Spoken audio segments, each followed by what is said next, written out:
This video is pretty insane to watch because unbeknownst to this tourist, he recorded a monster. But more like a battle mask or like a helmet if you ask me. Maybe this could have been like the armor the giant could have been wearing.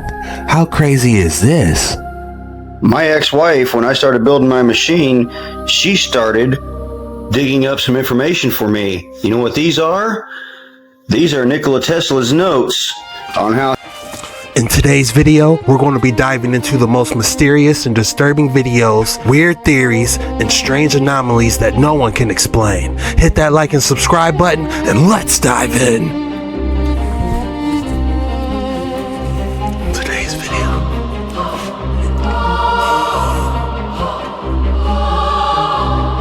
The lock on this tomb isn't to keep people out, it's to keep people safe from something inside. This is the Black Mausoleum, the final resting place in Edinburgh's Greyfriars kirkyard of Sir George Mackenzie, a 17th century judge nicknamed Bloody Mackenzie. But he isn't resting in peace. Since the 1990s, people who venture in or near the tomb have reported sudden scratches, bites, bruises, faintings, and even possessions. It's now one of the most documented poltergeist cases in the world, and Edinburgh Council locked the tomb after many violent attacks were reported. Some say Mackenzie's malicious spirit was disturbed when a homeless man broke into the tomb, and ever since, something malevolent has been awoken in it. So if you visit Greyfriars after dark, make sure you stay well away from that tomb at the south end. You might just come face to face with Bloody Mackenzie. Some type of malevolent force. Did I say that right? Malevolent. Shout out to Mr. Mountain Beast. He found a secret tunnel that goes for hundreds of miles underground in a forbidden canyon. What is happening in these tunnels?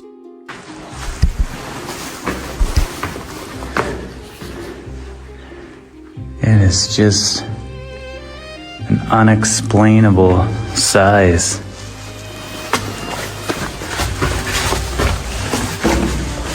Ooh.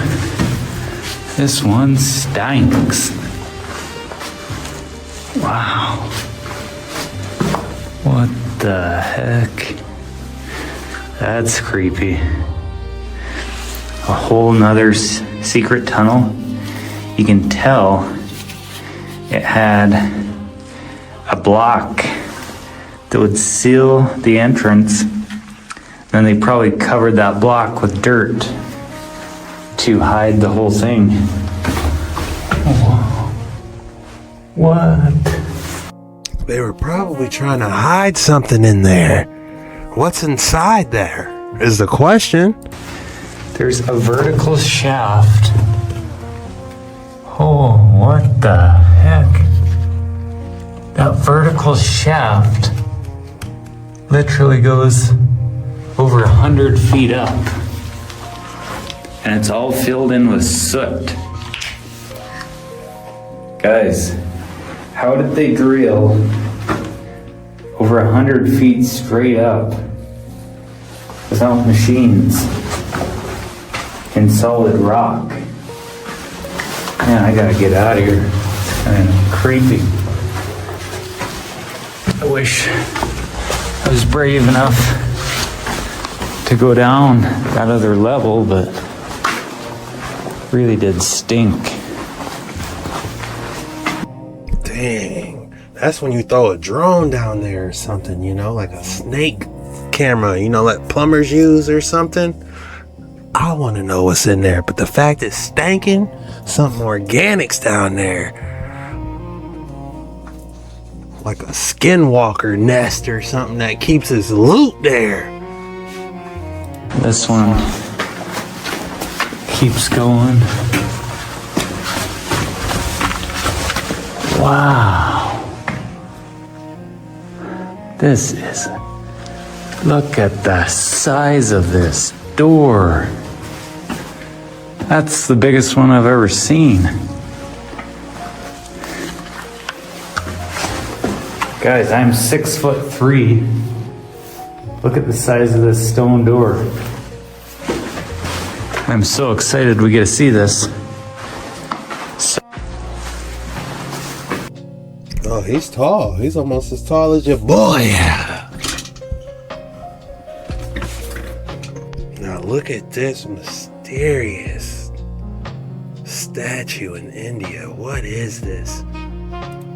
You can see that it's an elephant, but the tusk was broke off, but it has some type of flap, gums, you know, some mangly gums from the elephant's tusk on a horse's body. This could be a monster horse wearing an elephant helmet. How crazy is that? What is the purpose here? This is a mystery. But you could see someone broke off the tusk though. Someone snapped those tusks off. For all we know, those tusks could have been gold plated or something. There's a place in New York that feels like Middle Earth. I've never been to New York. But to imagine this, it could be there? That's crazy.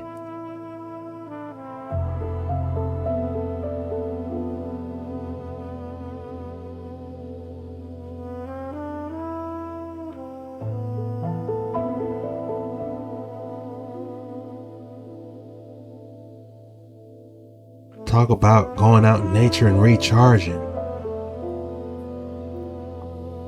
I could use some of that. The castle with no known purpose, built in the 13th century, Castel del Monte stands as one of the most mysterious structures in Europe. This perfectly shaped castle still has no confirmed purpose. It's Castel del Monte, one of Europe's strangest medieval buildings, built in the 13th century by Emperor Frederick II. Its entire design is perfectly octagonal and mathematically precise. Standing in Andria, it remains one of history's greatest architectural mysteries. This perfectly shaped castle still... It's in the 13th centuries, but it makes you think, how did they build it? Look around you. There's no materials, nothing. This could be one of the first Star Fort attempts ever made. How crazy would that be? I want to see inside it. And better yet, what's below it? He accidentally got a human monster on video. What? No, we walk. No, I mean here at the pyramids. Yeah, I think so. This video is pretty insane to watch because unbeknownst to this tourist, he recorded a monster. This unassuming video was recorded this past April using an Insta360 camera, and in it, we're focused on this guy wearing a gray plaid shirt. He just quickly walks by, and he can be seen reaching into his backpack, foreshadowing what was to come. The man that was accidentally recorded in this footage was 27-year-old Mexican national Julio Ramirez. Julio was a very unwell individual that derived some inspiration from some very famous mass Columbine, for example, and on April 20th, he enacted a plan, probably inspired by the things that he looked up to, at the Teotihuacan archaeological site near Mexico City. He opened on top of one of the pyramids here, striking one and taking their... and he injured a few others, indirectly by them trying to flee. There was then a short little standoff, and Julio took the easy way out, avoiding justice. Hindsight, of course, is always 20/20, but looking back on this video, this behavior here was very, very suspicious. No, we walk. No, I mean here at the pyramids. Yeah, I think so. This video is pretty insane to... Wow. I didn't know that happened at Teotihuacan. Have you ever seen somebody walking that fast wearing a mask? Something's up. What if there's a massive ice wall hidden deep inside Antarctica? And what scientists found there may not be ice at all, but something else entirely. According to one alleged account, a helicopter engineer working at McMurdo Station in the late 1990s discovered that researchers were secretly studying something they called sky ice. But this was nothing like ordinary ice. He described it as a solid, deep blue material that was incredibly cold, slightly flexible, and lighter than normal ice. It was allegedly composed mostly of oxygen, which doesn't freeze into a solid until around negative 218 degrees Celsius. And when this material was removed from the cold, it didn't melt into water. It slowly disappeared into thin air. But then the engineer asked the scientists one question. Where does it come from? Their answer, the wall. According to the story, hundreds of kilometers inland lies an enormous wall containing this mysterious blue material. And this is where things get even stranger. The theory claims that decades ago, the United States built a special machine and attempted to tunnel directly through it. After an entire year, they had supposedly traveled between 5 and 10 miles into the wall and still hadn't reached the other side. But the tunnel began closing behind them. The strange material appeared to regenerate itself, eventually forcing them to abandon the project completely. Some even connect this mysterious blue wall to ancient descriptions of the firmament, described in the Bible as having the appearance of sapphire. Of course, none of these claims have been verified, but if the story is true, what exactly is this wall? And perhaps more importantly, why were they trying so desperately to get through it? You gotta fly above it. You gotta use airships. I keep saying it. Y'all trying to go through the ice wall? What type of sense does that make? You gotta go above it. Or you gotta go through Summer's Gate. Free museum. Would you pull over? Heck no. This looks almost like a mysterious van trying to sell you some candy. But let's see if they did it. I would. If you saw this sign while you were on a road trip, would you pull over? I thought it was the right move, and I am so glad because we got to explore the Goldwell Open Air Museum and found some of my favorite new art installations. There are so many more cool ghosts over here depicting the famous painting, The Last Supper. I think it was so cool and weird and kind of haunting. Like, the figures are so lifelike. I actually do kind of feel like they're ghosts. There's this Lego lady made out of cinder blocks that was made inspired by the Pixel, obviously. She is called the Venus of Nevada. So chic. There's a medicine walk, which I totally thought I would finish, but it was taking so long, and we didn't have all day, so I just skipped to the end. Just up the road from here, there's also a ghost town, like a full-on ghost town. So I guess I'm seeing a theme here with the ghosts. One of the houses was made of bottles, and I totally thought that meant that walking up to it, I'd see this beautiful room full of sun shining through the glass, and it would just be so magical. But then I walked up and peeked in, and it was straight up haunted. No light coming through. Very scary. Anyway, love a roadside attraction / side quest on a road trip. And this was a really good one. It's only like 2 hours from Vegas and definitely worth a fun little visit to this town. If you saw this sign while you were on a road trip. Wow, they're brave. That was a little bit more interesting than I thought it would be. Would you guys stop here? Hello from the big Romanian giant that is a stone giant.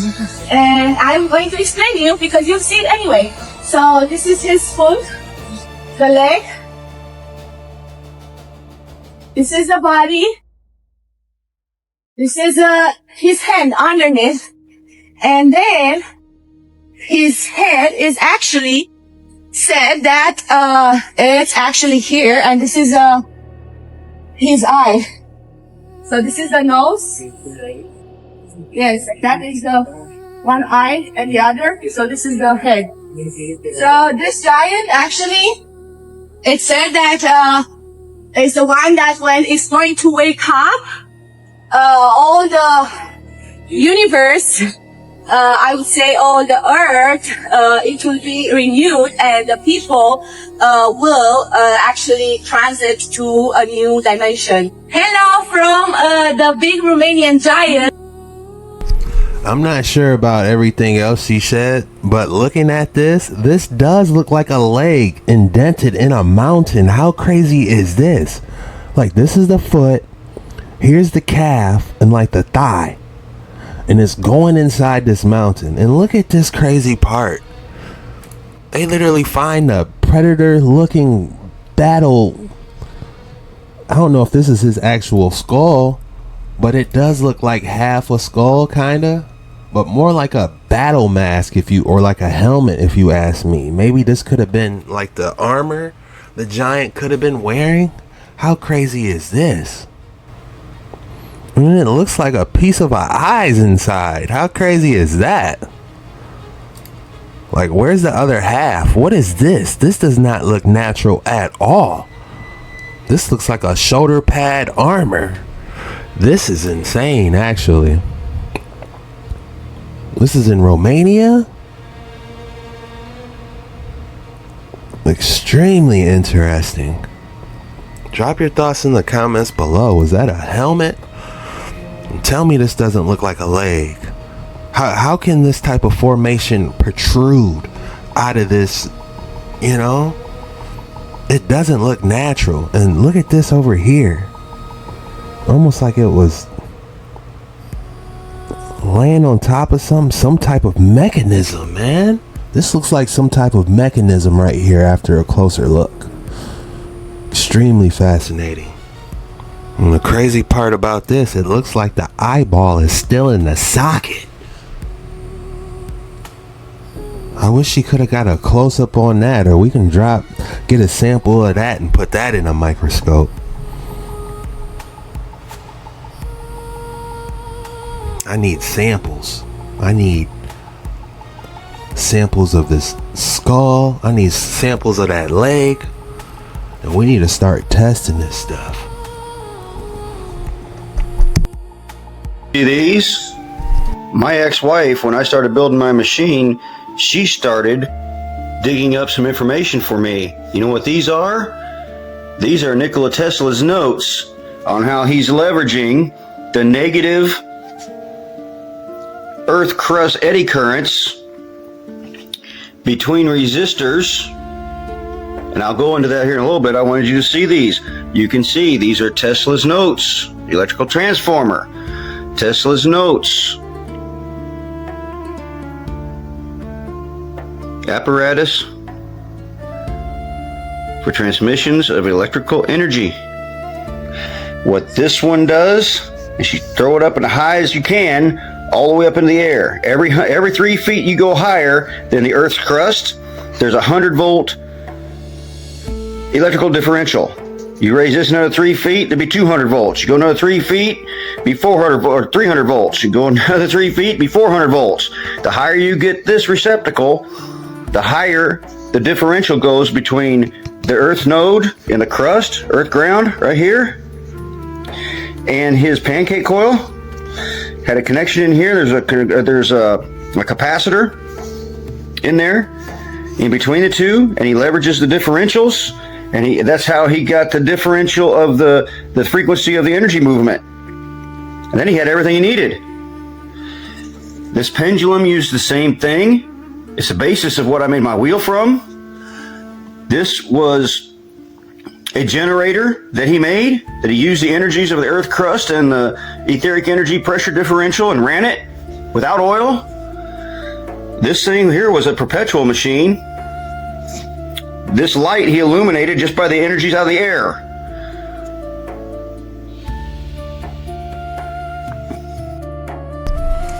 Damn, it makes sense now.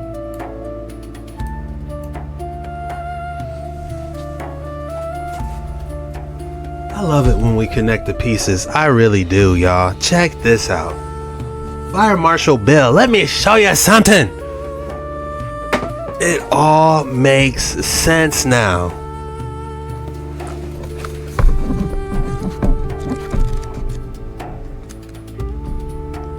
If Tesla was able to make light bulbs turn on out of thin air, then what do you think these are?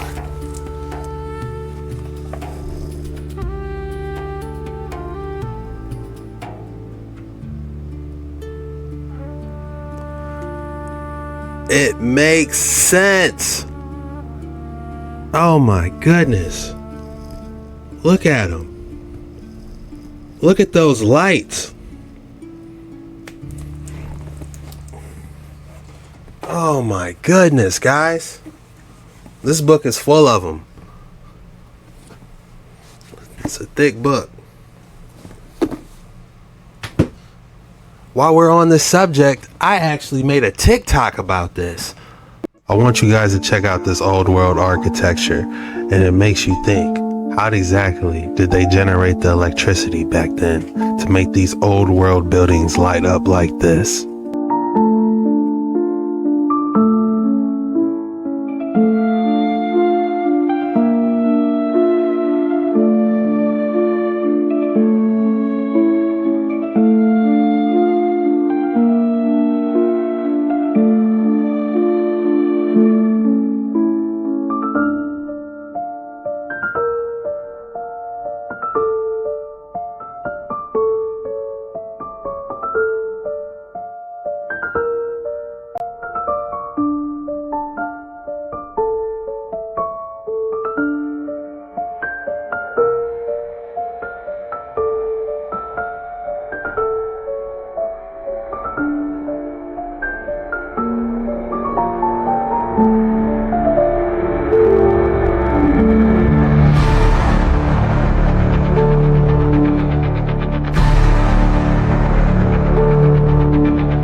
Yeah, I be trying to drop a little TikToks here and there. But yeah, guys, we don't have to wonder anymore. We have the blueprint right here. It was able to harness the ether, the light bulb. But I guess we don't have to wonder anymore. The actual light bulb itself was being powered by the ether. Like, I'm thinking it was getting charged off the top of the building and then power cords were ran through it. No, each individual light bulb.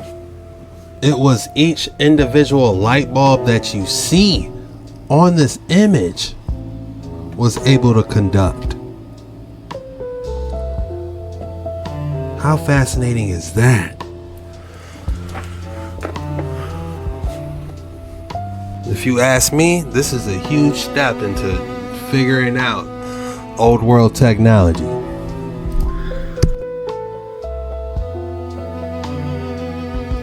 Okay, so before anybody calls me crazy and thinks I don't know what I'm talking about. Well, in 1922, the director of Alien Affairs, his name was John Trump. Donald Trump has all of this information too. I told you, I gave it to Trump. And they went, holy. We made some shit. You see these?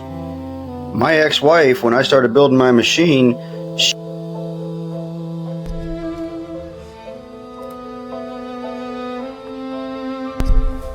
It's that time of the day again. If you thought you weren't going to get another excellent specimen of the day today, think again. How you say? Alright, I already know what I'm going to name this. And the rating I'm going to give it a nice rating. That's a dark blue, guys. That's a deep dark blue. I love it. And then you got the chocolate crystal protruding in the middle. Looks like it was once a geode. I'm going to call this Someone Took a Bite of My Blueberry Muffin. That's the name. This might be the longest name ever, but that's the name. Somebody took a bite of my blueberry muffin. And I would rate this, I give it a 8.9. You know, the blue really makes it pop. I'll almost give it a 9.0. Yeah, I'm gonna give it a 9.0. And the name I'll call this is Somebody Took a Bite of My Blueberry Muffin. Drop your name below and drop your rating for this specimen. Man, that's all we got for today's video. If you enjoy this type of content, be sure to leave that like and subscribe on your way out and drop the code word in the comments. If you enjoy this type of content, please consider hitting the like and subscribe button. It helps the channel grow. It helps the algorithm out, get this in front of the right people. And I just want to say thank you for your support. Now let's continue diving in. There is a place in Egypt that is more complex than Giza and way more mysterious than the Osirian. And this year, excavations begin. So let's just talk about the underworld of Egypt because it doesn't get a lot of attention. All over Egypt, there are shafts that go down so deep into the ground, we don't really know where they end. Most of them are covered up with grates and filled with trash. Some are even in weird shapes like this. And on the Giza Plateau alone, there are hundreds of entrances to an underground system that we are not allowed to have access to. And when I tell you this is massive, we haven't really even seen the biggest ones yet.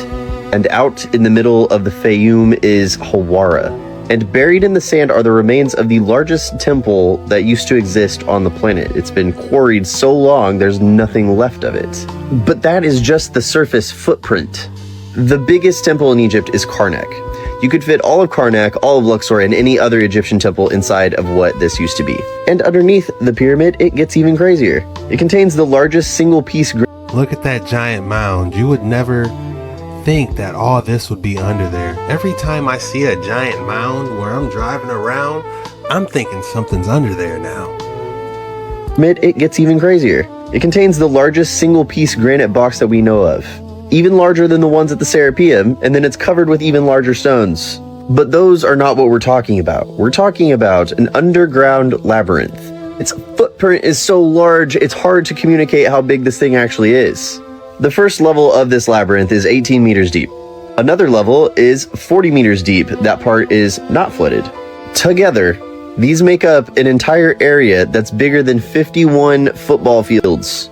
In 2007, an initial radar scan revealed that there are multiple levels to the labyrinth. In 2007, Louis de Cordier revealed that there is a massive network, a maze-like structure that is absolutely huge right in front of the pyramid.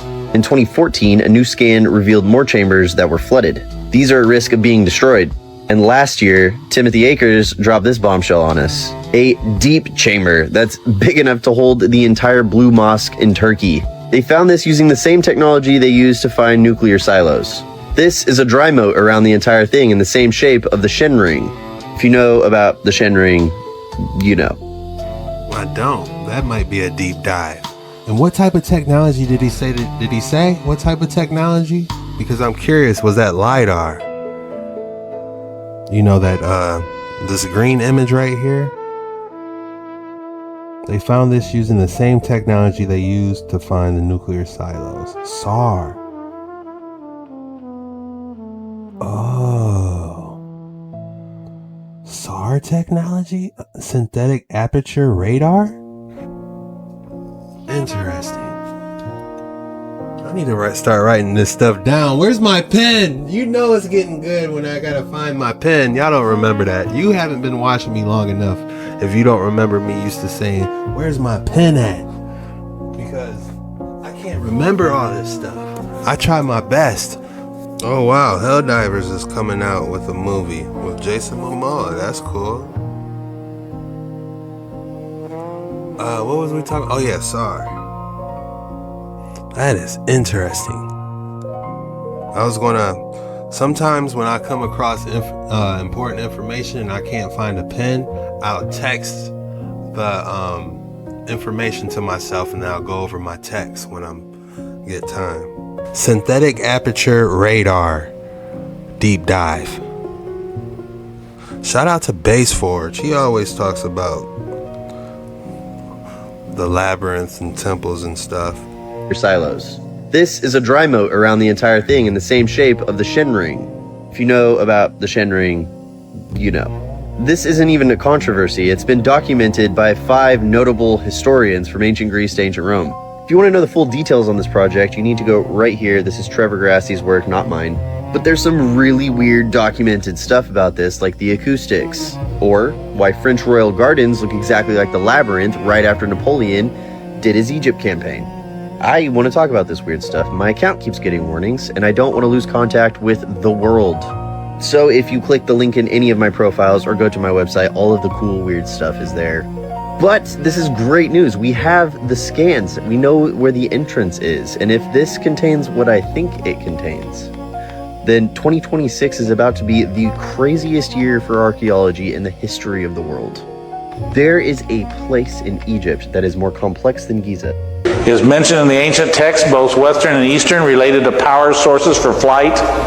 When they were doing the have to understand that in Old Kingdom Egypt, only the Pharaoh and the high priest were allowed access to this information. They believed that you had a light body, they believed you had a physical body. And they believed you had to feed your physical body, but you also had to feed your light body.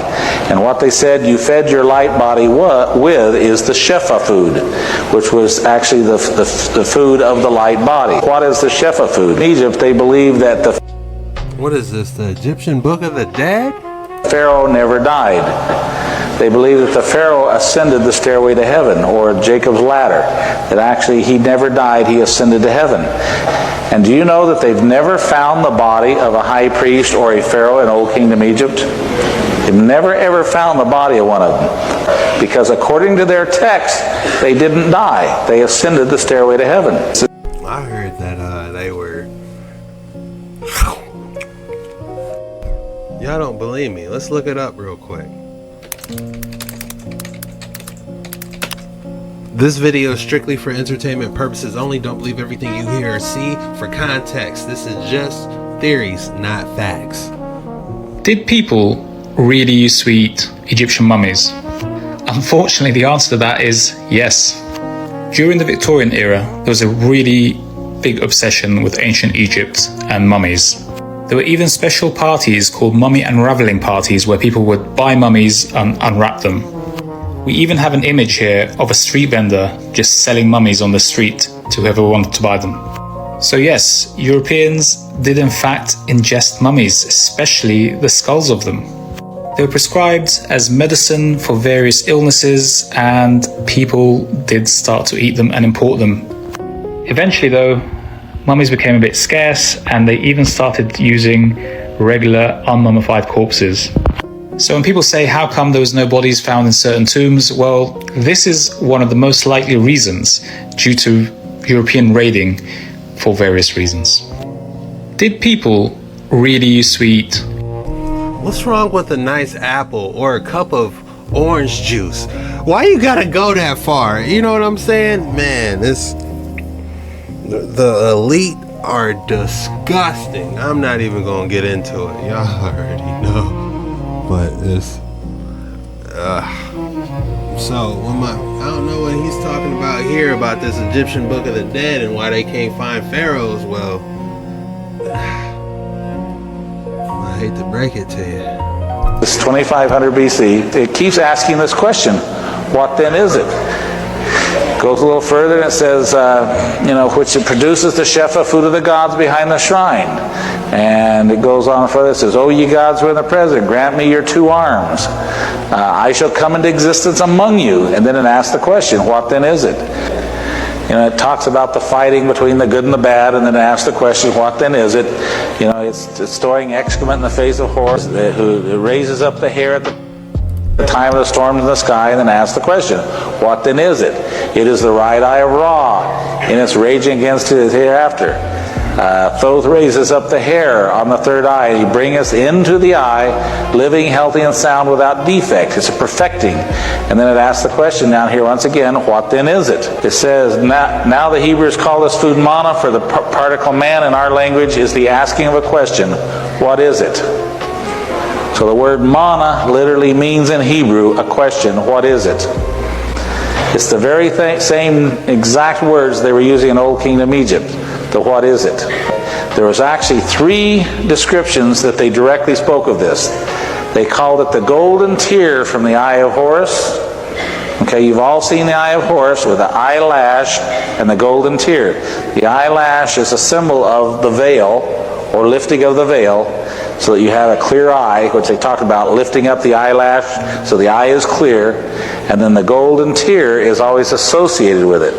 Someone said the substance that is what is it, or it is monatomic gold. Look into it. Fascinating stuff. Here is the symbol for gold. Right here's the symbol for gold. Right here's the symbol for gold. Here's the symbol for gold. Here's the symbol for gold. These things that look like spiders here are the Egyptian symbol for gold. This thing right here is called the white bread, or the showbread. And they call it the white bread or the showbread. And they claim that this was made by Bezaleel the goldsmith. It actually wasn't called showbread. It was the bread of the presence of God. I shall come into your presence. It was the bread of the presence of the gods. This is Stairway to Heaven by Zachariah Sitchin. The term bin in its hieroglyphic depiction, well, I'll be darned, here it is again. In time, indeed, acquired the connotations of virility and reproduction, and could well have been the source of the meaning male offspring that bin has in Hebrew. In addition to virility and reproduction, the shrine also acquired the attributes of rejuvenation. This in turn gave rise to the legend of the bin bird, which the Greeks who had visited Egypt called the phoenix. Breaking the God Spell by Neil Freer, introduced by Zachariah Sitchin. This is a book that was just sent to me by Neil Freer. I found several references in it that are very important. First of all, I told you that remember the slide I showed you that platinum, gold, and mercury are the most deformed of all the elements? Okay, it says mercury is mentioned in the ancient texts, both Western and Eastern, related to power sources for flight. Says the Nephilim, who are the gods, had reached a state of technology that included some sort of atomic power, according to the accounts of their wars, and therefore knew of transmutation of elements. Okay, but let's go a little further. It's real specific, this next reference. Their physical immortality is consistently and explicitly related to an ingested substance. There is a record of pressure to conform being put on a member of their high council by threat of withholding the substance. Physical immortality is consistently and explicitly related to an ingested substance. What substance? What is it? This is Lapidus in pursuit of gold. Have to understand that an old... That's all there is to that video. There's no more information to it from this clip. Because some people think, oh man, you're cutting the clip off. That's it. I want to know what the substance is too. But on the comments, they say that the substance is something called monatomic gold. Were they trying to get these mummies because they had this substance in them that he didn't cover? That's something else to think about. You know, like they're after these mummies because maybe they had that substance in it. What was it called? Monatomic gold? Monatomic gold is a white gold powder. You actually ingest it. It's a great electrical conductor. Inside of our minds, we have billions of neuron connections which have electricity flowing through. What happens is if you now ingest this gold, the theory is that this gold is flowing through the bloodstream, which blood is going into the brain. And as you're thinking, it's making your connections and your synapses move that much faster, giving you the ability to have a heightened sense of understanding, knowledge, reality. In the ancient tablets, it was called the elixir of the gods. Only the highest of the highest, the pharaohs and the queen, and their direct bloodline could have access to this. Monatomic gold is a white gold powder. Interesting. I wonder if colloidal silver does the same thing. Because you know, silver is a conductor, isn't it? Let's type it in. You guys heard of colloidal silver, right? Is silver conductive? Yes.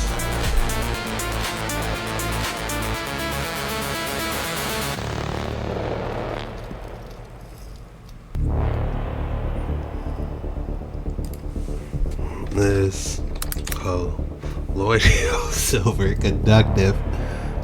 Wow!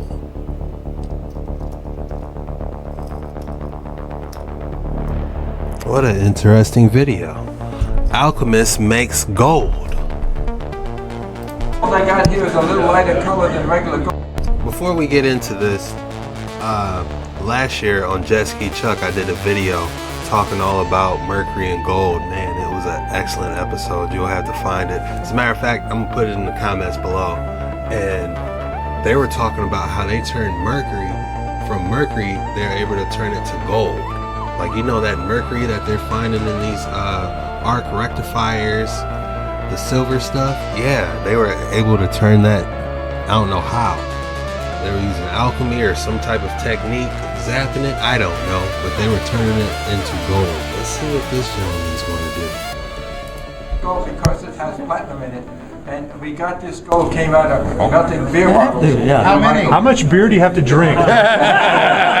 The trouble is, drink too much beer, you overmelt the stuff, you have a meltdown. And believe me, I went to about 8 or 10 microwaves just trying to get the temperature. The biggest problem in working with microwaves is controlling the temperature. You can't put a thermocouple in there. You have to learn to get an eyeball. All I got here is a little lighter color than regular gold because it has platinum in it. And we got this gold came out of melted beer bottles. Yeah. How many? How much beer do you have to drink? The trouble is, drink too much beer, you overmelt the stuff, you have a meltdown. And believe me, I went to about 8 or 10 microwaves just trying to get the temperature. The biggest problem in working with microwaves is controlling the temperature. You can't put a thermocouple in there. You have to learn to get an eyeball on a temperature. Oh my goodness. You can see that I have it on these charts. You could, if you heat it for about 10 minutes, it comes red heat. In 15 minutes it becomes orange heat, and then another 10 minutes becomes yellow heat. And you're up around 1100 degrees centigrade. And when you get at that temperature, now you can melt and cast almost anything in there. I've even melted magnetite at 1500 C and aluminum oxide at 2200 C. It's just the insulation and that represents, and the quality of your crucible represents how high of a temperature you can get. And of course, if it gets too hot, the microwave turns off. So we got people working with commercial microwaves where you could run for hours without melting down. I'm going to take a peek now and see how close we are to getting melted. So you're saying the chamber itself gets too hot? Yeah, the whole microwave, they have thermal cutoffs. But if you get a commercial one, they're designed to have cooling units in them, and you can run them longer. They're running about $3,000. You can buy it. And you said you have Take a look at 10 this of now. them? You can just take a quick peek here, and you can see that's pretty hot. Yeah. Oh, it's hard to see. There we go. Well, that was in there for 15 minutes. Yeah. Now, I'm going to put my sample out. So what's got your silver in it, and I'm going to melt this silver in another 10 minutes. It'll be hot enough to cast. what's the white blocks made of? Lightweight insulation. It's a high aluminum silicate. It's a very lightweight material. Really? And it's a good insulation. It'll take about 1300 C. And it doesn't heat up in there? No, well, microwave goes right through. I mean, getting rhodium out of black sand, and we got a full description of it. Here's the rhodium and there's the iridium. Rhodium and iridium out of black sand. I have a full report on that. Rhodium's twice as expensive. It's more expensive, and the whole description of the equipment that you use, the melted and the crucibles and everything. John, why gold? Why iridium? Why silver? Why these metals? Why not others? They're more precious. The ones no. Center of the Pick up the mic. Pick up the mic. You know that, I see. The elements in the center of the periodic table, down near the bottom, that's the gold, platinum, palladium, rhodium, all the precious elements. They have a structure where, when they exist as single atoms, they call what they call ORMUS material. ORMUS means orbitable rearranged monatomic elements. The outer electron. Who's the guy that gave it that name? David Hudson. David? He says everything you walk on, everything you breathe, everything you drink contains precious elements of gold, platinum. Look at, I got goosebumps. That's a sign of absolute truth. It contains these precious elements. And the trick is, most of them is monatomic. They have no electrons. They have chemically inert. They're joking, laughing, not taking them serious. He might be trying to put them on. Let them talk. Material, and they had to be activated to bring them back. So, John, are you saying secrets in getting it out of the thing is to add graphite, because any crystal structure, the edges of graphite crystals have extra electrons, so you got to add electrons to bring it back. So that was one of the secrets I developed. It's in this right up here.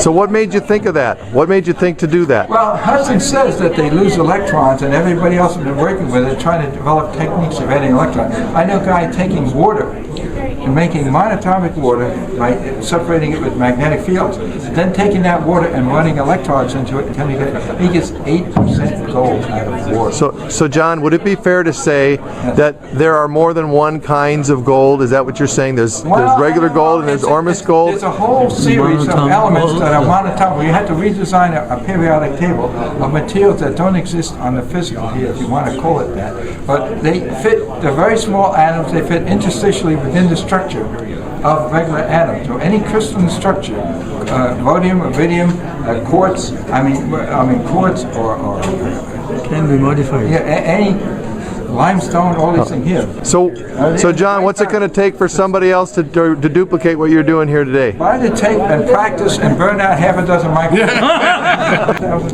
Can anybody do this, no matter where they live, or most black sands, most all crystal materials, quartz, limestone. Even in Minnesota, crystal material has elements in it. Do you mean like black sand magnetite? Yeah, black sand magnetite. Right. Okay, yeah. I'm trying. Get that a cement color. He's focused here. All right, here we're going to see. We're going to see. Here we're going to go. The melt, yes. All right. It's not quite melted, a little bit more. It's another 10 minutes melted yet, but probably another 5 minutes will be casting. The point I'm making is you can heat things high enough to do this. There's 17 arroyos coming down, and 2% of that granite mountain is magnetite. So every time it rains, it breaks down, it goes into the arroyos. You go into these arroyos with a pail and a big magnet, and you see these black streaks, and you pick up that stuff and take it home. And I was making magnetic water. I drink magnetic water. I put it on my plants, and my third website here talks about it. We had a 9-foot tall geranium. It makes it grow faster. I put it on my grass. It's green and it grows and it's beautiful. That's the good news. The bad news, now you got to cut it every 3 days. It stimulates plant growth. Magnetic energy is the energy of life. You know, Dr. Becker wrote a book, Body Electric. I'm going to write one, Spirit Magnetic. All energy and healing starts in the spirit, and then it has to manifest in the body. And so we're waiting for this. I give you all I got here is a little lighter color than regular gold because... Don't attempt to reenact or recreate anything you've seen on this video. My man might be onto something. I would like to see how his friend was getting 8% gold from water. That's crazy. We are the ants, living on top of the remains of giants. Massive giants.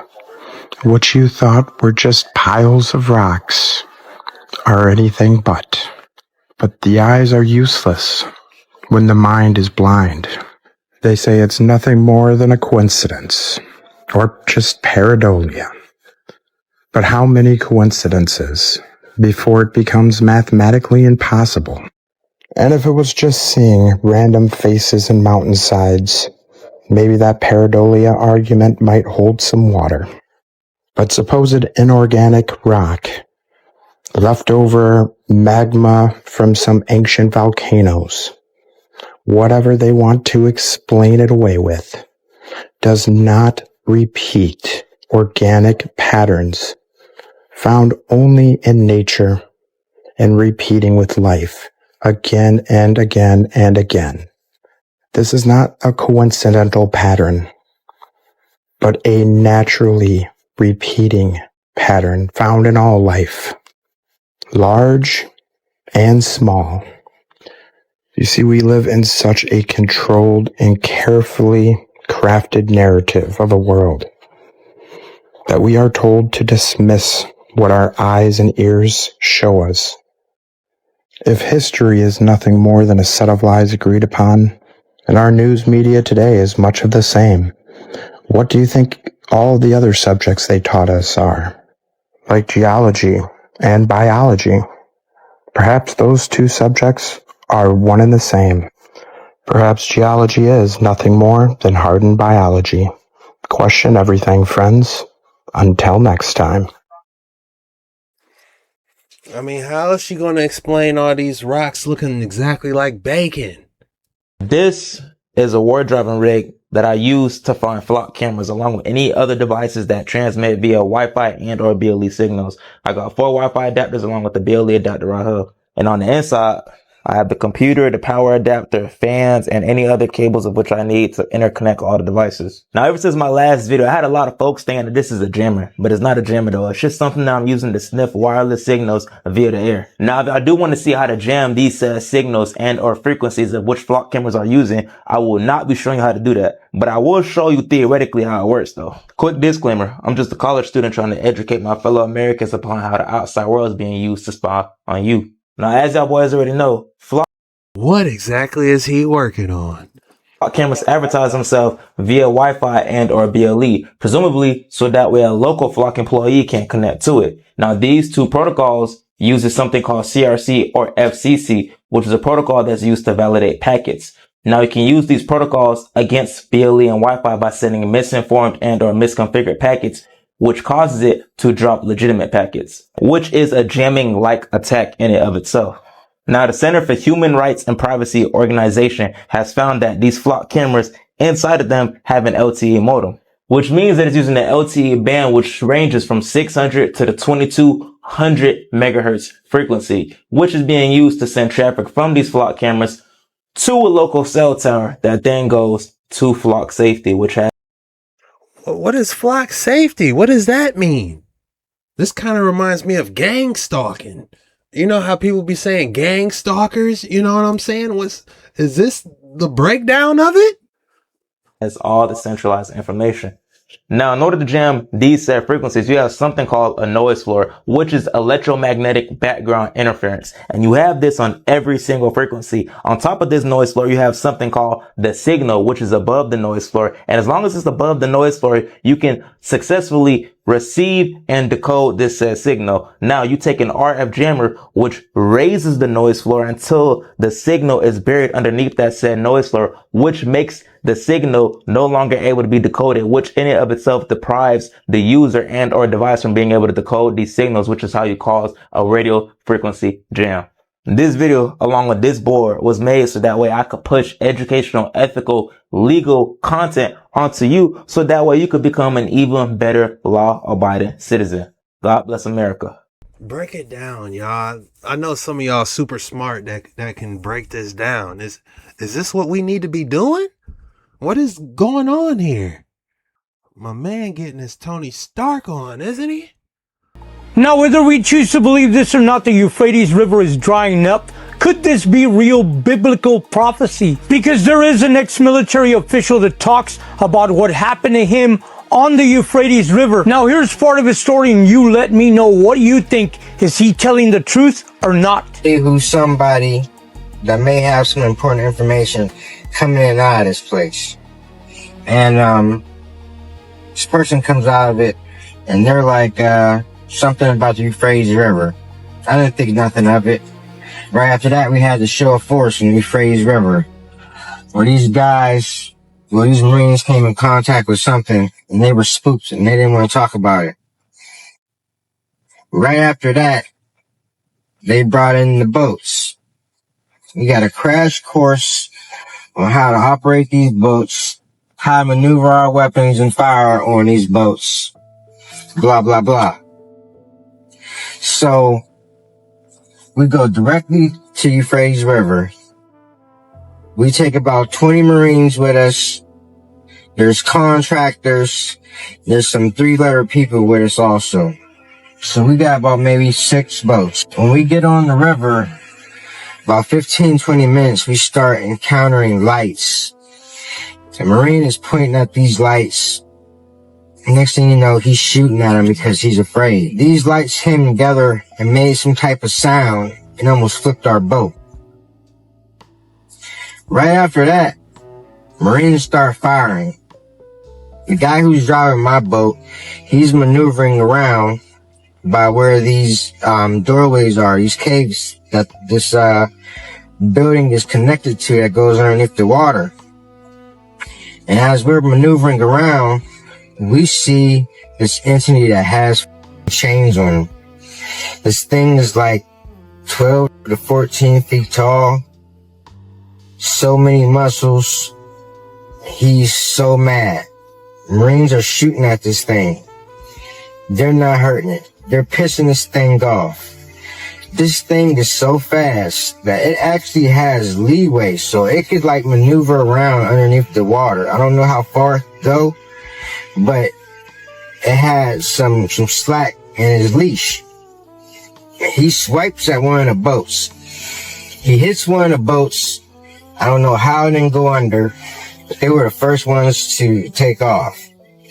After we seen that, I'm looking back in so much of awe of this thing. When he turns his body, or it turns his body, it looks like it has a wing. I don't know if it was a wing, but that's what it looked like to me. Now, the last thing he talks about is after they get back to base, he was told not to talk about the incident ever again. And just out of curiosity, why does that part of the Euphrates River looks like the Omega symbol? Because to me, that clearly definitely means something. I'm like, how can you make this up? This is like some Kandahar giant, type scene. He didn't stutter. He didn't say, Like, what does he have to gain by telling this story? Is what I'm thinking. Did this actually happen? I'm going to show you some footage next that I believe is some real, whatever's under the Euphrates River this was the actual sounds of. Take a listen.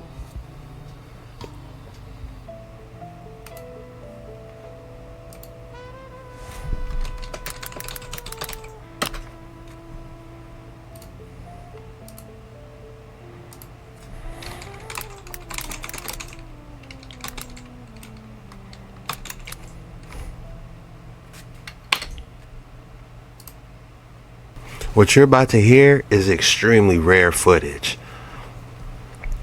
I've never heard a sound like this in my life. It is absolutely terrifying.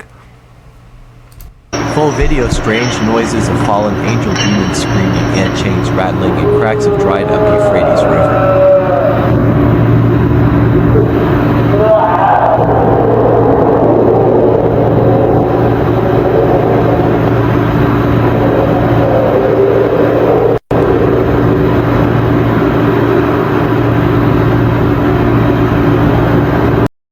The cameraman is shaking.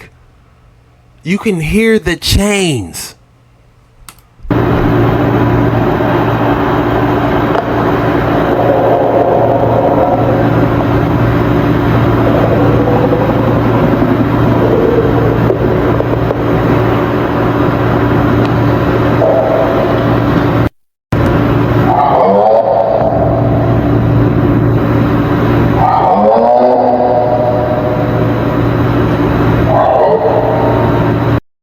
Is he saying help?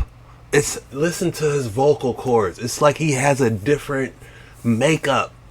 Like he has multiple vocal cords. It's not human.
I think this sound is really coming from that cave. He's trying to feel the vibrations. That's why he's putting his hand there.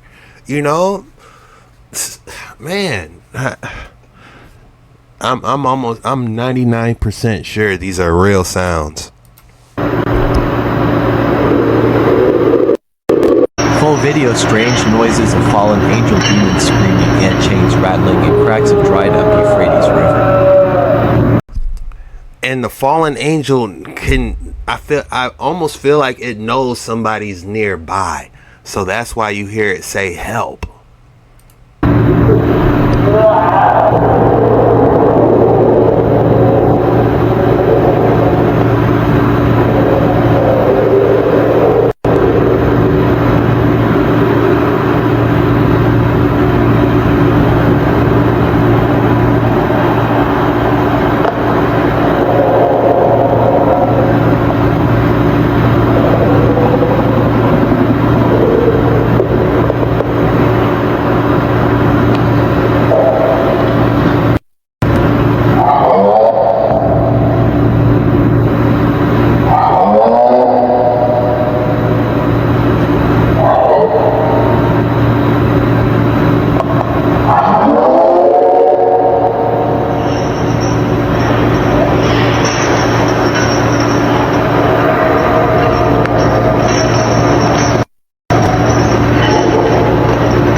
I've been diving on these waters for a minute, even before I've even joined YouTube. Like I've always been diving into this type of stuff, and this video right here might be the #1 scariest video I've seen on out of everything I've witnessed. This right here, you hear stories of Kandahar giant, my man talking about this chain, and he's mad. You know, who knows how long he's been down there? At least 1,000 years. He doesn't have to eat. He's just in the misery down there, chained for 1,000 years. You can hear the pain in his voice. Man, that gives you goosebumps. Some people theorize that's the leader of the fallen angels, Azazel. Drop your thoughts in the comments below. I mean, in a world full of Nephilim and giant remains and so much evidence that says giants and mysterious creatures may have been among us, is it that far-fetched? A massive femur, several meters long, was discovered dwarfing a nearly 2-meter tall man standing next to it. This find suggests the existence of ancient giants supporting legends of colossal creatures. Evidence analysis is underway to determine the giant's age, diet, and living conditions, potentially revolutionizing our understanding of prehistoric ecosystems. The discovery challenges current scientific knowledge and may confirm that some myths have a basis in reality.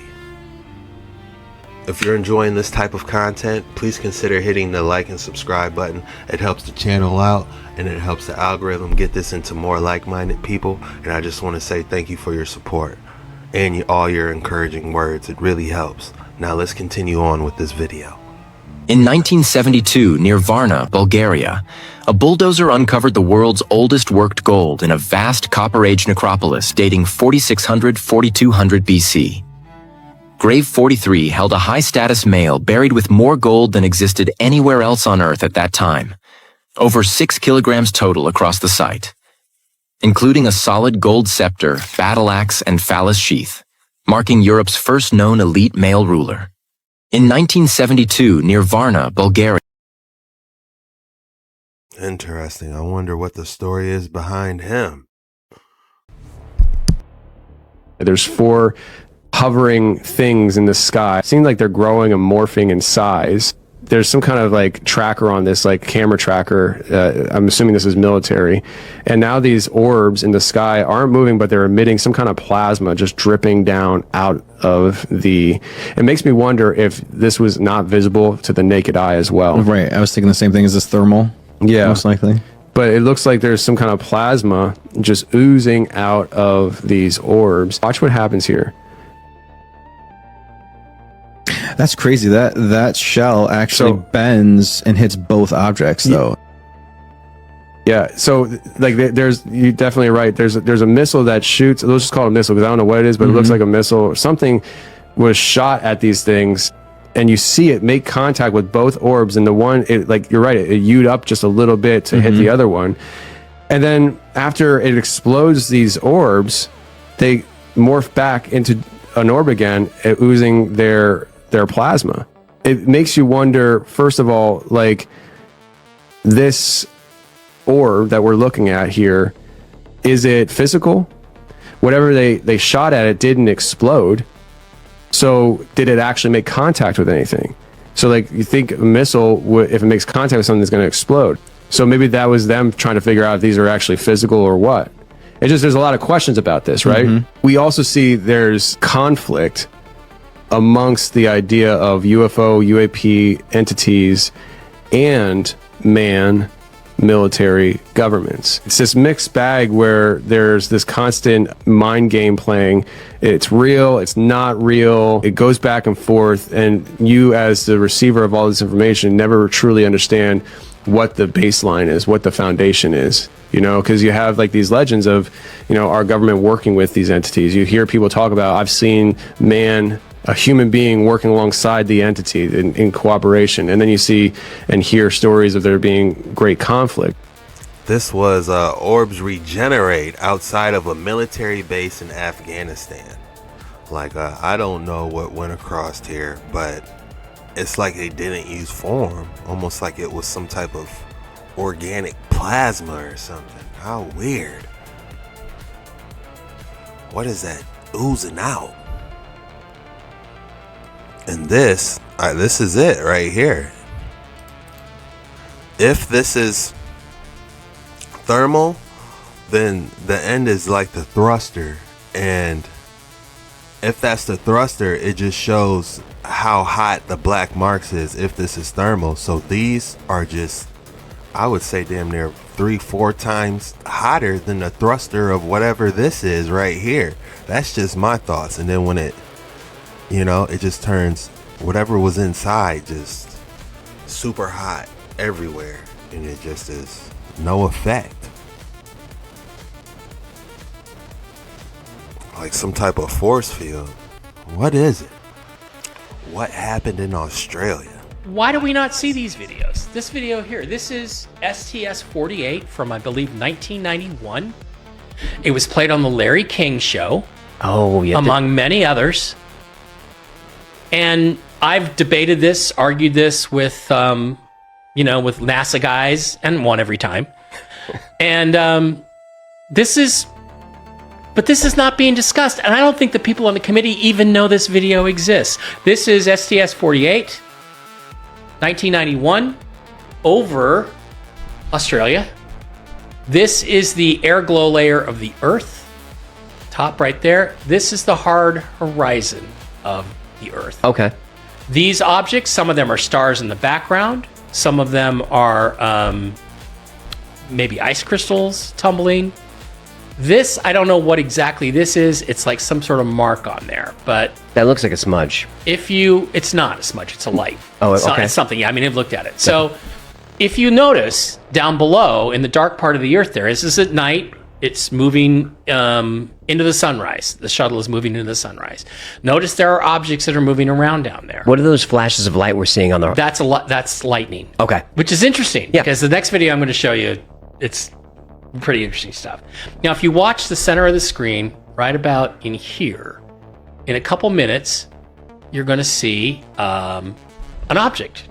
And that object is going to pop right up over the physical horizon. Okay. And then it's going to move to the left, and then something's going to happen. Okay, come on, play. It says it's still playing. So, is it slowed down, or is that our computer? I think it's the computer. Maybe just pause it for a quick second, maybe let it catch up. There we go. There we go. So there it pops up, flies along. Yep. Right over the horizon, and then... I see it. Bang. Wow. 1 shot fired, 2 shots fired. Wow. 45-degree turn instantly. Into space.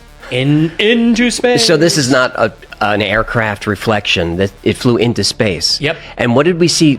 Were those launches? Well, let's talk about that. Let's catch it. So it pops up over the physical horizon. Yep. It had to be, and you know, people have done calculations on this before. It has to be about as big as the space shuttle to even be visible. It pops up over the horizon. It flies along the horizon, the physical horizon of the Earth. The flash goes off. That's what. Come on, baby. Flies along the physical horizon, and it's traveling at several thousand miles per hour, apparently in the atmosphere.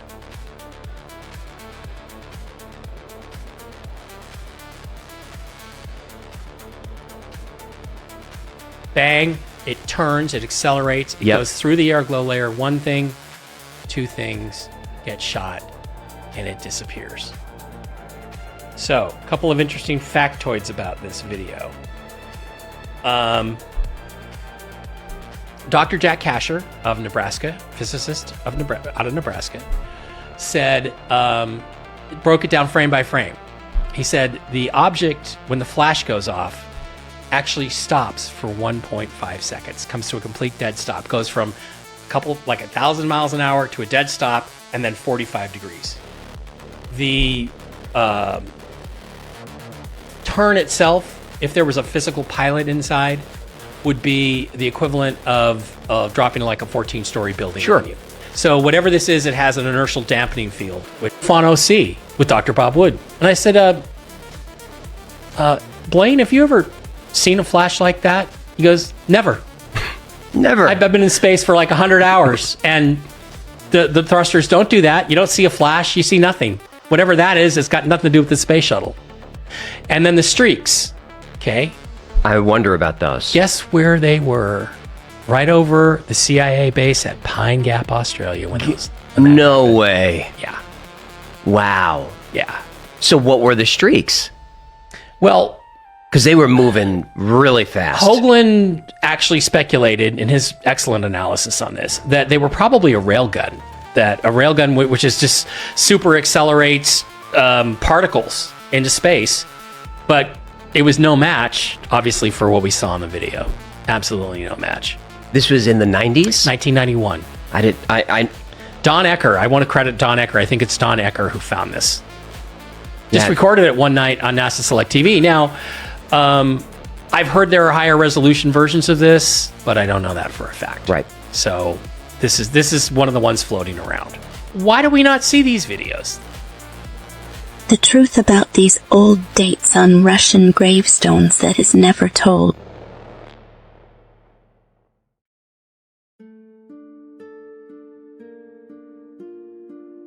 This is the Slavic calendar. It is still considered the most accurate in the world because it is based on the model of the universe and the galactic alignment of the Earth. The word calendar in Old Russian was kolodar, which means the gift of the sun circle. According to this calendar, we now have the year 7531. The countdown began from the day of the creation of peace, when our ancestors won a long, bloody war over the land of the dragon, present-day China. This event was erased from Russian history and worldwide history books by Peter the Great, who was influenced in his views by his Western advisors during his travels to the West. In the year 1700, he established the current year counting in Russia, starting with the birth of Christ. Until then, Russia used the old Slavic calendar. The modern word for year in Russian is written as God. However, the original word for year is leto, which also means summer. This is why in old Russian documents and engravings you can still see both chronologies, the old leto and the new God. Despite other Slavic languages, the word mir has a double meaning in Russian language, peace and world, or state without war.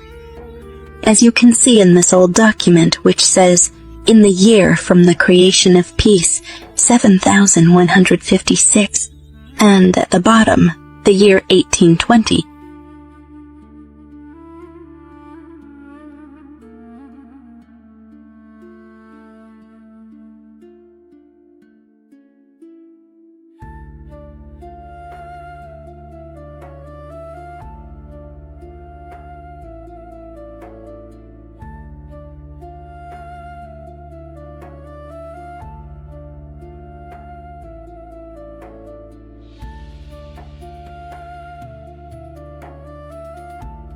The truth about these old dates.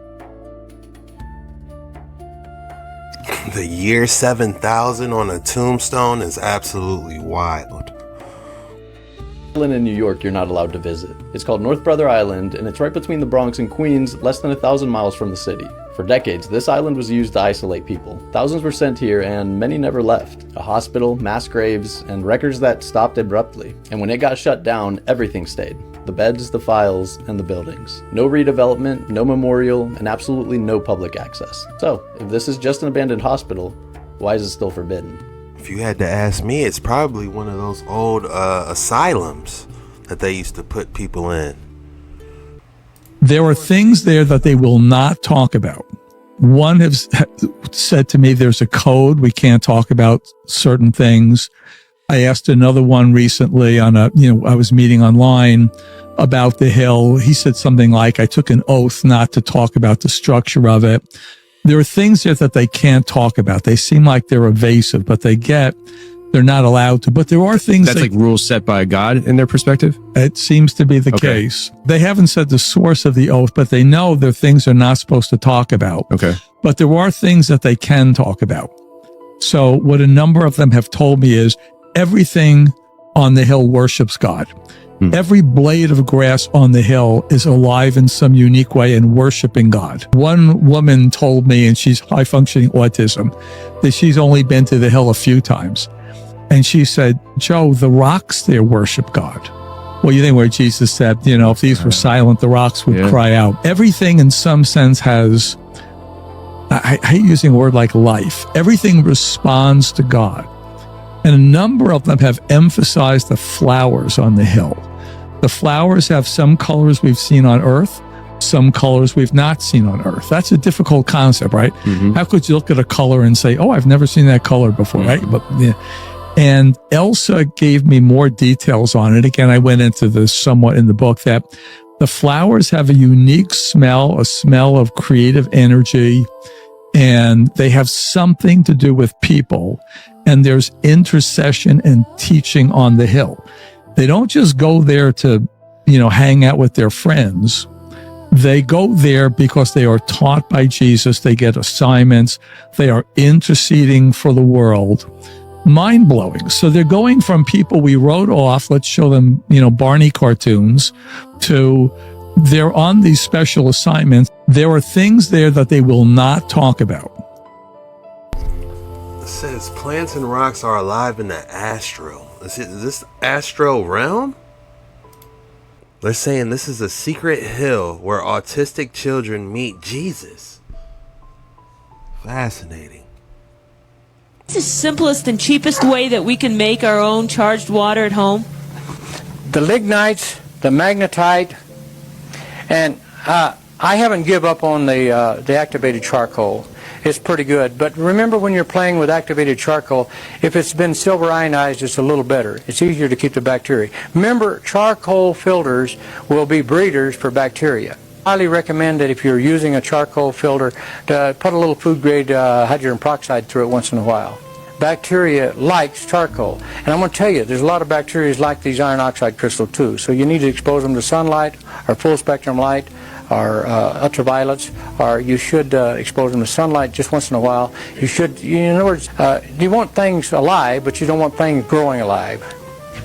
Dr. Ricketts, let me tell you, he has taken the materials that's in these plates. He's got some German firm that's making them into little bottles. The first bottle he made, it was aromatherapy, and he put 30 different aromatherapy herbs or oils, essential oils, in a little tiny bottle. And the bottle is energizing. Well, the first thing I'd done with the bottles, and I got a few of them, the first ones he got, and he pays quite a bit of money for these because they're made to his specification. They look black, but if you put them up at the sun, they got to look just like a purple plate. How do we use magnets to do the water? Magnets, don't say magnets, say peromagnetics. And peromagnetics is a little iron oxide crystal. I had in my briefcase some of the large ones, which are very rare. You don't find them very often.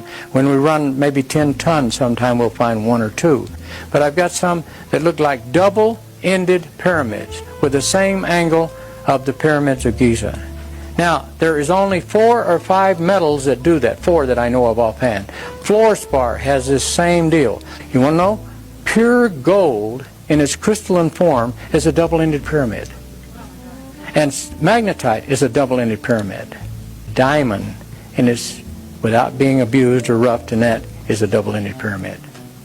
So, now when they buried the Egyptians, they put a piece of lignite in one hand and they put a piece of magnetite in the other hand. What were they trying to tell us?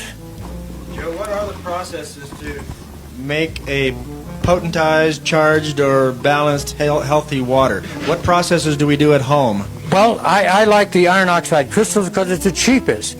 You can use electrolytics, and you've got to be careful about the balance when you put an anode and a cathode in it. So there's so much that goes on that. You can do the grandeur bits. There's a dozen different ways you can do water. You can do the Japanese clustered water, all this stuff. I don't like the clustered water as much. What's the simplest and cheapest way that we can make our own charged? I feel like he was throwing us a Hail Mary way back in the day at Holiday Inn.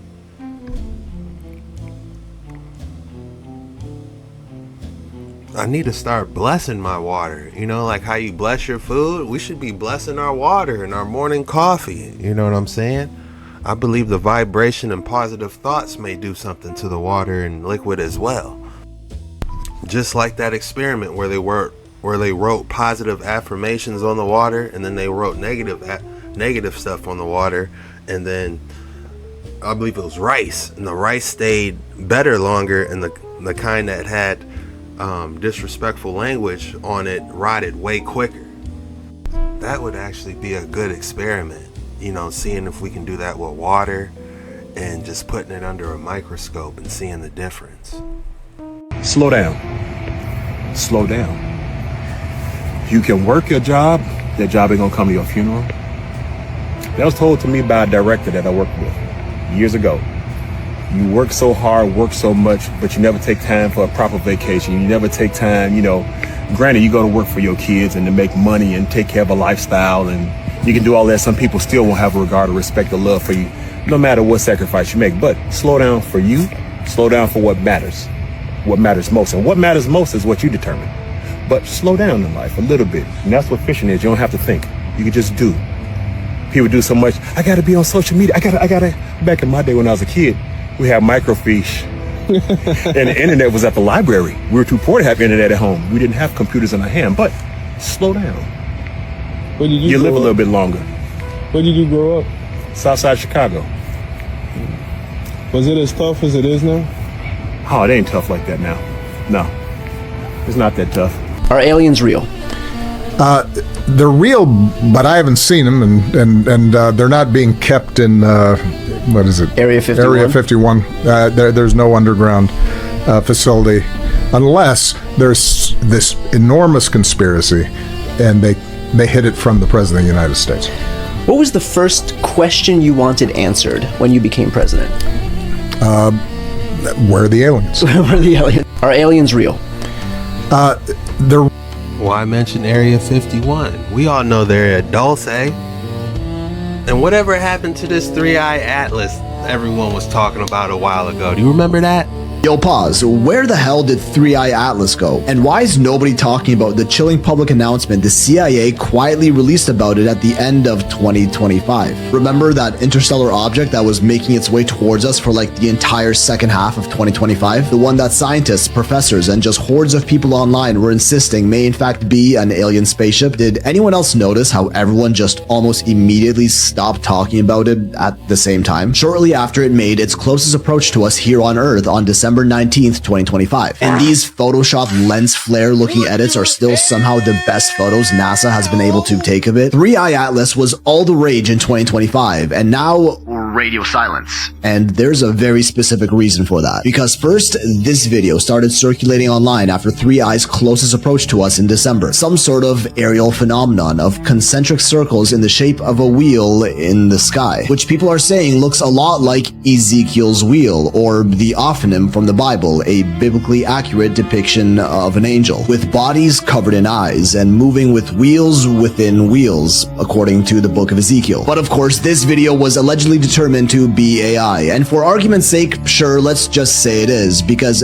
these photos of Three Eye Atlas sure aren't. Captured by amateur astrophotographer Diego Santarujo on November 20th, 2025, just a month earlier, compiling 4,000% deep zoom images over a 20-minute stacked exposure, and I don't know, let me know if you see it too. Then on January 14th, 2026, Hubble Space Telescope observed 3 mini-jets shooting out of Three Eye, each one separated by near perfect perfect 120-degree angles from the other, something that Avilob agrees looks very artificial. But they're calling it a natural outgassing, and I don't know what kind of natural object has something this precise going on, but hey, that's just me. Well then, on January 22nd, 2026, we had another extremely rare alignment of 3i with Earth, with it being positioned directly in front of us and the sun directly behind us, what we could call full moon alignment, giving us peak visibility and the best opportunity to have a good look at this comet that we've had so far. And well, this is NASA's newest official pic of it. Somehow they just always disappoint. As expected, any other valuable information from this rare alignment they are most likely gatekeeping. In fact, they admitted they are gatekeeping info about 3i Atlas when UFO researcher John Greenwald Jr., founder of the Black Vault, a digital archive housing over 2 million pages of declassified US government documents, confronted the CIA with a FOIA, a Freedom of Information Act request, to have them disclose more information about 3i once and for all. I mean, it's just a comet after all. Surely this shouldn't be a big deal. The guy that he just showed, I'm not sure what his name is,